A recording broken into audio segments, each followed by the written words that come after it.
ఏంటి బాగున్నారంతా? మీకు ఫ్రీడమ్ వచ్చింది, ముందు స్వాతంత్రం మీకు వచ్చింది, మాకు కాదు. మీ తర్వాత ప్రజలకి. Okay, good. మళ్ళీ ఢిల్లీకి వెళ్తున్నా ఈరోజు. వెళ్లే మునుపు మీ అందరితో మరీ మాట్లాడకుండా పోతే ప్రజలతో మాట్లాడలేం కదా. మీతో మాట్లాడితే ప్రజలతో మాట్లాడినట్టు. ఎలక్షన్ అవుతాను, నిన్నంత బిజీగా ఉన్నాం కాబట్టి ఒక 2 నిమిషాలు మీకు చెప్పి తద్వారా ప్రజలకు చెప్పేద్దామన్న ఉద్దేశంతో ఈ కార్యక్రమానికి శ్రీకారం చుట్టాను. ముందు మీడియాకి, అదే మరి రాష్ట్ర ప్రజలందరికీ ధన్యవాదాలు. శిరస్సు వంచి నమస్కారాలు తెలియజేస్తున్నా. ఎందుకంటే నా సుదీర్ఘమైన రాజకీయ యాత్రలో ఈ 5 సంవత్సరాలు చూసిన ప్రభుత్వాన్ని నేను ఎప్పుడూ చూడలేదు. ఒక రంగమని కాదు, ఒక వ్యవస్థని కాదు, ప్రజాస్వామ్య వ్యవస్థలన్నీ ఏ విధంగా ఇబ్బంది పడ్డాయో, ఏ విధంగా నిర్వీర్యం చేశారో మనం అన్ని చూశాం. అయితే మా ధ్యేయం ఒకటే, ప్రజలు గెలవాలి, రాష్ట్రం నిలబడాలి. దీనికోసం ఎన్ని త్యాగాలైనా సరే చేసి మళ్లీ భావి తరాల భవిష్యత్తు కోసం ముందుకు పోవాలని చెప్పి వెళ్ళాం. నేను చాలా ఎన్నికలు చూశాం. 10వ ఎన్నిక నిన్న. అంటే ఇన్ని ఎన్నికలు చూసినా, అంటే ఎన్నికలు చూడడమే కాకుండా ఈ ఎన్నికలన్నీ at the helm of affairs ఉండి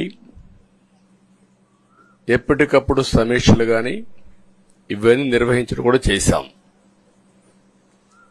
రాజకీయాల్లో ఒడికిదుడుకులు సాధారణంగా ఉంటాయి. ఎవరూ శాశ్వతం కాదు.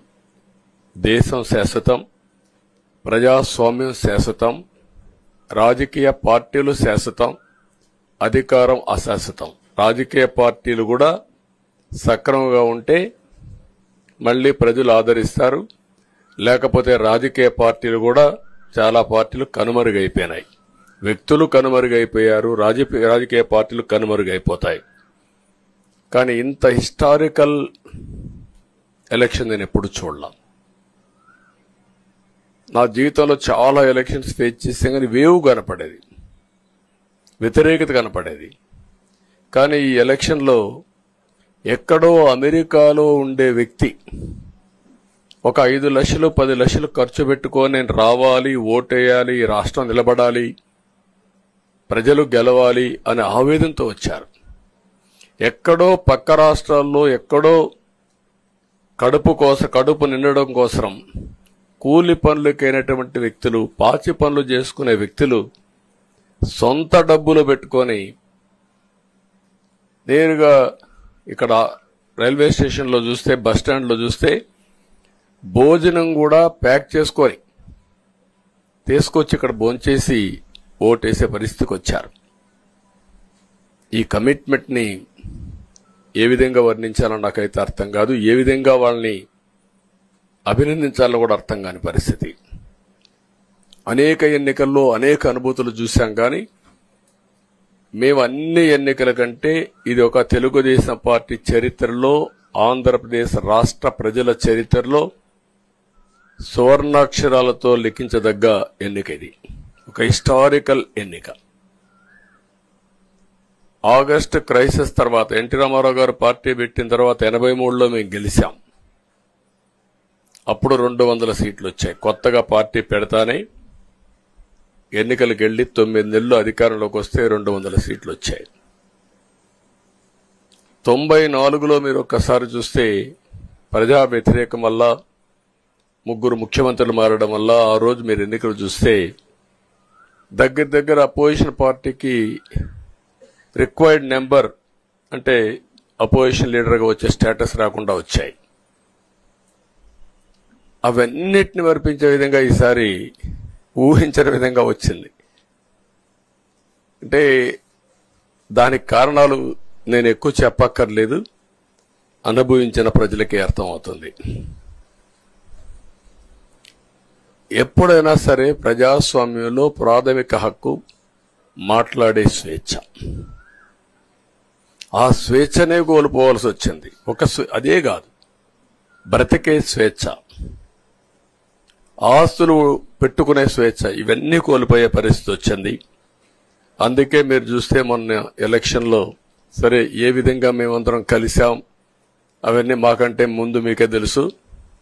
కలిసినప్పుడు ఎవ్రీ ఈవెంట్ ఇవి వేదిక నుంచే ప్రారంభించాం. అక్కడి నుంచి ముందుకెళ్ళాం. ఆ రోజు చెప్పాం, ఈ రోజు ఒకటి చెప్తున్నాం. మా ఆలోచన ప్రజలు గెలవాలి, రాష్ట్రం నిలబడాలి. అంతవరకు సాధించగలిగాం. 55.38% ఓట్లు పడ్డాయి. దీంట్లో తెలుగుదేశానికి 45.60% పడ్డాయి. వైసీపీకి 39.37% పడ్డాయి. ఇది ఊహించినటువంటి ఒక్కొక్కసారి 95,000 మెజారిటీ. ఒకప్పుడు నేను చార్మినార్ ఎగ్జాంపుల్ చెప్పేవాడిని. చార్మినార్ అంటే అక్కడ ఎంఐఎం కంచుకోట, అక్కడ ఎప్పుడు ఎక్కువ ఓట్లు వచ్చేటివి. ఆ తర్వాత కుప్పం, సిద్దిపేట పోటీ పడేటి రెండో స్థానానికి.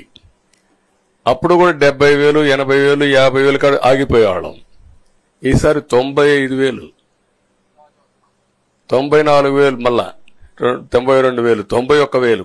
మంగళగిరి లాంటి కాన్స్టిట్యున్సీలు 91,000 మెజారిటీ.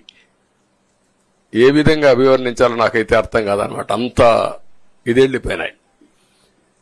ఇవన్నీ చూసిన తర్వాత ప్రజలు ఇచ్చిన తీర్పు మీరు చూస్తే అహంకారం, నియంతృత్వం, విచ్చలవిడితనం, ఏదంటే అది చేస్తాననుకుంటే ప్రజలు క్షమించే పరిస్థితులు లేరు. అదే ఈరోజు నిరూపించే పరిస్థితికి వచ్చారు. ఒక మాటలో చెప్పాలంటే ఈసారి వీళ్ళు చేసింది గుణపాఠం పాలకులకు కాదు, అవినీతి అహంకారంతో ముందుకు పోయే ఎలాంటి ధ్వంసకారులకైనా ఇదే జరుగుతుందని నిరూపించారు ప్రజలు.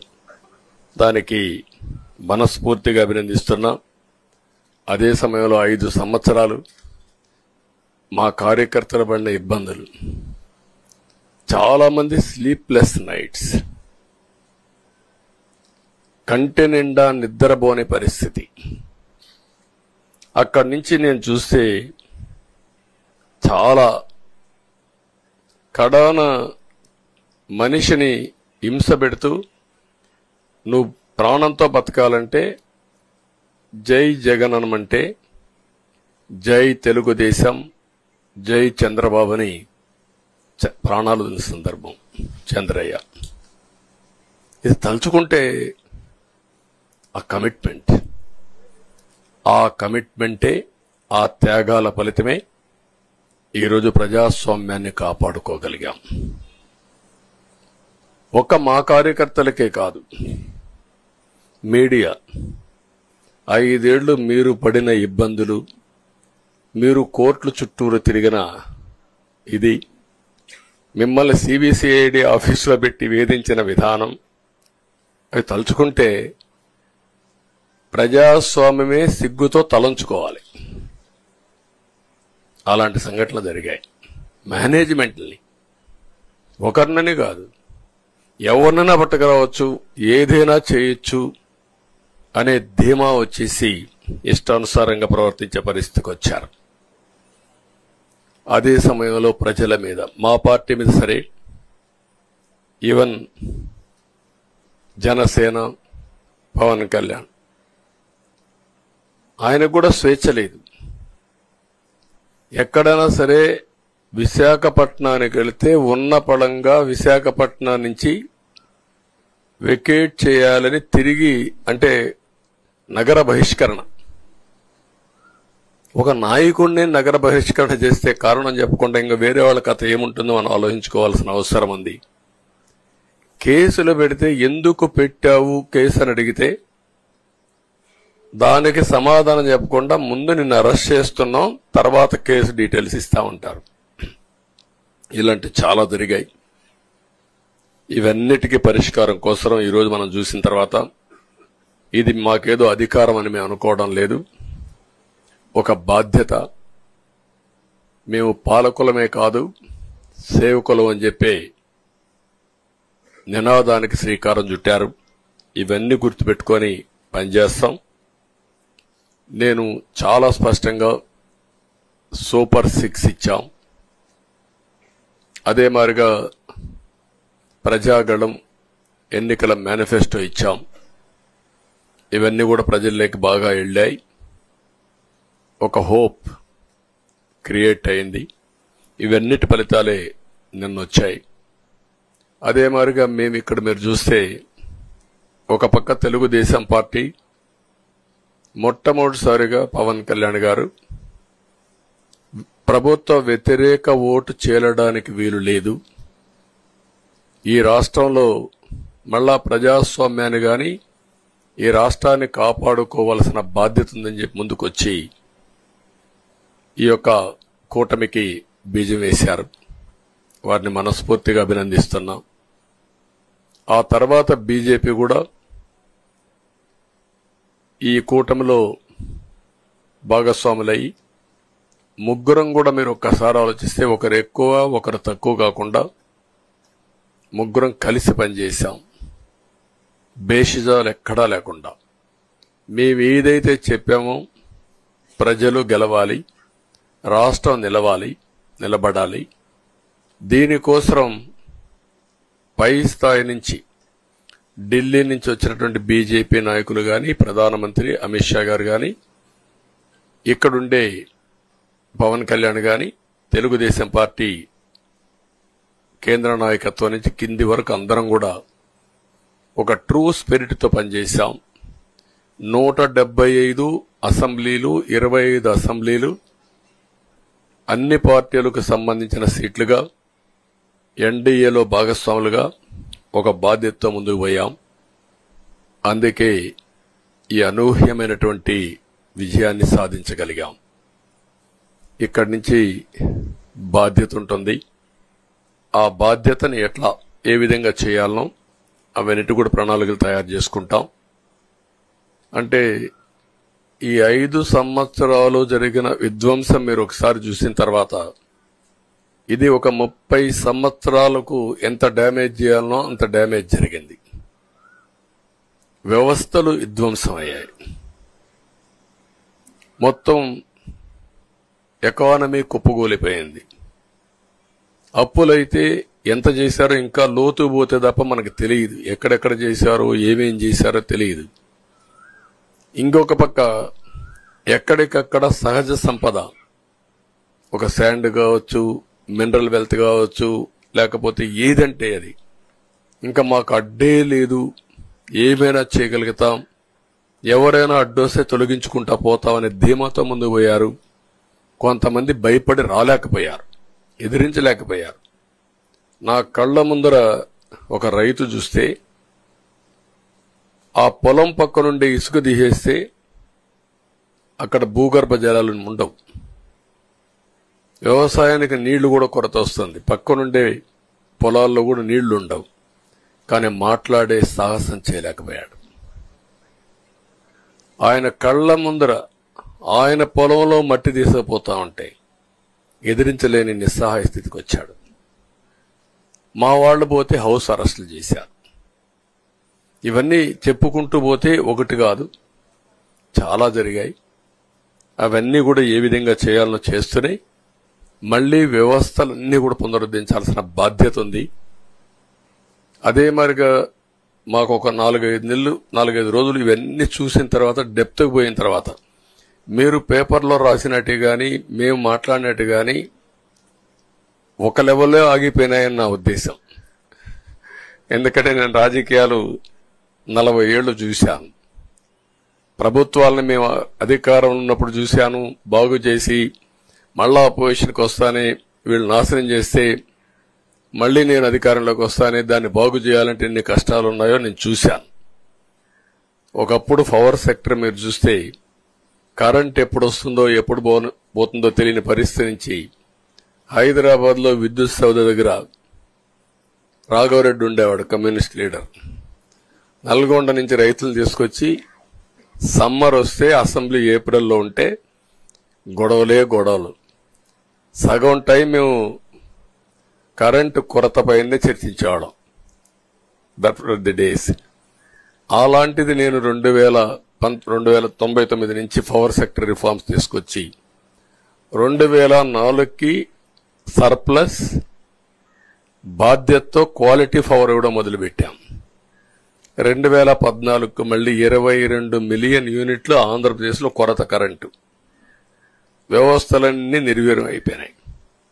తర్వాత మళ్లీ సెట్ చేసి 2 నెలలు 3 నెలలు కరెంటు కొరత లేకుండా చేసి వ్యవస్థలన్నీ పటిష్టంగా చేసి సోలార్ విండ్ తీసుకొచ్చి కాస్ట్ తగ్గిస్తే ఇప్పుడు మీరు చూశారు ఎంత పవర్ ఛార్జెస్ పెంచారు. 9 సార్లు పెంచారు. ఎందుకు పెంచారో నోబడీ నోస్. దానికి రీజనే లేదు. ఇప్పుడు ఎక్కడుందో దాన్ని ఎత్తుక్కుంటే ఎంత లోతు పోయిందో కూడా తెలియదు. దాన్ని ఏ విధంగా రిపేర్ చేయాలి, ఎంత డబ్బులు తెచ్చారు, ఏ పేరుతో తెచ్చారు, అవన్నీ ఒక వ్యవస్థను కాదు, సంబంధం లేని వ్యవస్థతో డబ్బులు తీసుకొచ్చి సంబంధం లేని డిపార్ట్మెంట్కి ఇచ్చారు. ఇలాంటి చాలా ఉన్నాయి. అవన్నీ ఇన్ కోర్స్ ఆఫ్ టైం మీకు కూడా చెప్తాం. అల్టిమేట్ గా ఇదేదో మేము అధికారం అంటే జుబిలియంట్ గా బ్రహ్మాండంగా ఉందనుకోవడానికి కాదు. ఒక బాధ్యతతో మా మీద ఎంత నమ్మకం పెట్టుకున్నారో ఈ ప్రజల్ని మళ్లీ ఒక దారి చూపించే మార్గం మేము చూపిస్తాం. ఇంకొక పక్కన మీరు ఒకసారి ఆలోచిస్తే ఇదే అసెంబ్లీలో నాకు, మా కుటుంబానికి, మా మిస్సెస్కి జరిగినటువంటి అవమానానికి నా జీవితంలో ఎప్పుడూ బాధపడలా. నా మీద బాంబులతో దాడి చేసినప్పుడు కూడా వీరోచితంగా ఎదుర్కొన్నా. 2003 సెప్టెంబర్, అక్టోబర్ నాకు ఇప్పటికి కూడా జ్ఞాపకం. ఆ రోజు నా మీద బాంబులు చేసినప్పుడు చాలా ఒక పానిక్ రియాక్షన్లో కూడా నేను భయపడలేదు. అలాంటి వ్యక్తిని మీరు చూస్తే అది ఆ సంఘటన చూసిన తర్వాత ఇలాంటి కౌరవ సభలో ఉండడం కరెక్ట్ కాదని అసెంబ్లీలో చెప్పి దానికి కూడా మైక్ ఇవ్వకపోతే చెప్పేసి బయట వచ్చి ప్రెస్ కాన్ఫరెన్స్ చెప్పి అనౌన్స్ చేశాను. మళ్లీ క్షేత్రస్థాయిలో గెలిచి అసెంబ్లీని గౌరవ సభ చేసి అసెంబ్లీకి ఎంటర్ అవుతానని చెప్పాను. నేను ఏదైతే ఆ రోజు ఒక ప్రతిజ్ఞ చేశానో దాన్ని నిజం చేయడానికి ప్రజలు సహకరించారు. మామూలుగా సహకారం కాదది. నేను ఇన్ని సంవత్సరాలు చాలాసార్లు చాలా ఎలక్షన్లో గెలిచాం, కొన్ని ఎలక్షన్లో ఓడిపోయాం. ఎలక్షన్లో ఓడిపోయినప్పుడు నేను ఎప్పుడూ కుంగిపోలేదు. ఎలక్షన్లో గెలిచిన తర్వాత గంతులేయలేదు. నిబ్బరంగా ఓడిపోయినప్పుడు ఒక బాధ్యత ప్రతిపక్షంలో ఉండి పనిచేయాలి, గెలిపించినప్పుడు ఒక బాధ్యత ప్రజలకు మెరుగైన సేవలు అందించి వాళ్ళని ముందుకు తీసుకుపోవాలని ప్రయత్నం చేశాం. ఎప్పుడూ ప్రజాప్రచారనే ఉన్నాం. అలాంటిది జరిగిన తర్వాత ఈరోజు మళ్లీ ఇదే అసెంబ్లీకి నేను ఏదైతే చెప్పానో అది చేసి వెళ్ళడం అనేది ఒక తృప్తి, ఒక గౌరవం. ఆ గౌరవాన్ని నిలబెట్టిన ప్రజలను కూడా మనస్ఫూర్తిగా అభినందిస్తూ మీ రుణం తీర్చుకుంటాం. ఏ విధంగా పనిచేయాలో పనిచేస్తాం. మీ ఎక్స్పెక్టేషన్స్ ప్రకారం పనిచేసి అయితే ఎప్పటికప్పుడు మీరందరూ కూడా మేము ఓటేసాం, మా పని అయిపోయింది, ఇంకా మీరు చూసుకోండి కాకుండా ఎప్పటికప్పుడు మమ్మల్ని నడిపించే బాధ్యత, మాకు సహకరించే బాధ్యత, మళ్లీ రాష్ట్రంలో ఉండే ప్రజలందరం బాగుపడాలంటే ఏం చేయాలో మేము చేసినప్పుడు ఎప్పటికప్పుడు ఫీడ్బ్యాక్ ఇచ్చి నడిపించే బాధ్యత తీసుకోవాల్సిందిగా వారిని కోరుతున్నా. పవన్ కళ్యాణ్ గారిని మనస్ఫూర్తిగా అభినందిస్తున్నా. అదే మరి బీజేపీ అగ్రనాయకత్వాన్ని, నరేంద్ర మోడీ గారిని, అమిత్ షా గారిని, ఇక్కడికి వచ్చిన అబ్జర్వర్స్ ని, ఇక్కడుండే పార్టీ అధ్యక్షురాలైనటువంటి పురంధేశ్వరి గారిని మనస్ఫూర్తిగా అభినందిస్తున్నా. వీళ్ళందరూ కూడా ఏదైతే ఒక స్ఫూర్తిని తీసుకున్నామో ఆ స్ఫూర్తితో టోటల్ గా ప్రతి ఒక్క కార్యకర్త సిన్సియర్ గా పనిచేయడానికి, ఏ అభ్యర్థి ఉన్నా తమ అభ్యర్థిగా పాటించి బ్రహ్మాండంగా పనిచేశారు. వాళ్ళందరినీ అభినందిస్తున్నాం. ఈరోజు మా విజయం మూడు పార్టీల కార్యకర్తల సమిష్టి కృషి. వారందరినీ అభినందిస్తూ ఈరోజు ఢిల్లీకి పోయి వచ్చిన తర్వాత ఒకసారి మళ్లీ ఇవన్నీ ఎప్పటికప్పుడు సమీక్ష చేసుకుంటూ ముందుకు పోతా అని చెప్పి తెలియజేసుకుంటూ మరొక్కసారి మీ అందరికీ అభినందనలు, ధన్యవాదాలు. థ్యాంక్ యూ అనండి.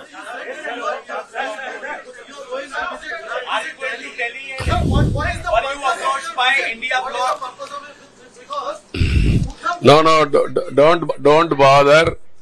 No, hear me, I say. You are very loud. You want news, always. I am also experienced. I have seen so many political changes in this country. We are in NDA. I am going for NDA meeting. In course of time, anything, we'll report to you. Thank you.